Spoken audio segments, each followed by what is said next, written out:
कालू कौवा इस जंगल में नया आया था, जो कि बहुत ही मक्कार और चालाक था। मुझे इस जंगल में किसी मालदार पक्षी को ढूंढना पड़ेगा ताकि मैं उसे अपने जाल में फंसा सकूं। लेकिन कालू कौवा सोच रहा था कि वो ये सब करेगा कैसे।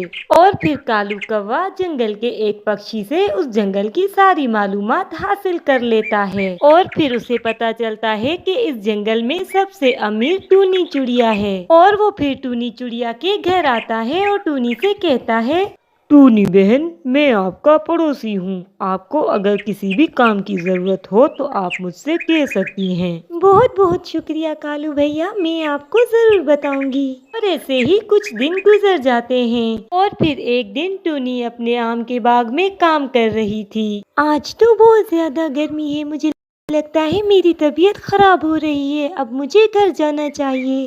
और इसके बाद वो घर की तरफ उड़ जाती है, मगर घर आते ही टूनी चिड़िया की तबीयत बहुत खराब हो जाती है। और फिर इतने में कालू भी वहाँ पर आ जाता है। क्या बात है टूनी बहन, आपकी तबीयत ठीक नहीं लग रही।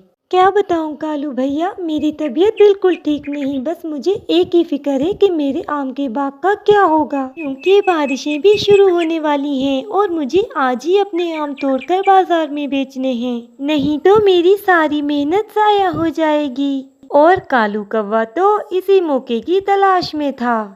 टूनी बहन, तुम फिक्र मत करो, मैं हूँ ना, मैं तुम्हारे सारे आम तोड़कर बाजार में बेच आता हूँ। आपका बहुत बहुत शुक्रिया कालू भैया, मैं आपका ये एहसान जिंदगी भर नहीं भूलूंगी। और फिर कालू टूनी के बाग में आता है और इतने सारे आम देखकर कालू हैरान रह जाता है। फिर वो कहता है, अरे वाह, मजा आ गया। अब मैं ये सारे आम बेचकर बहुत से पैसे कमाऊंगा और उस टूनी को एक ठेंगा भी नहीं दूंगा और यहाँ से चला जाऊंगा। और फिर कालू टूनी के सारे आम तोड़कर बेचने चला जाता है।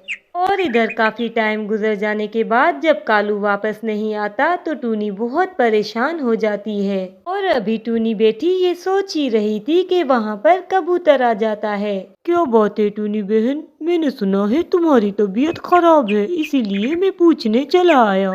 हाँ कबूतर भैया, मगर अब तबीयत पहले से कुछ बेहतर है। क्या बात है टूनी बहन, तुम कुछ परेशान लग रही हो। हाँ कबूतर भैया, बात दरअसल ये है कि कालू भैया मेरे आम बेचने गए थे, मगर वो अभी तक नहीं लौटे।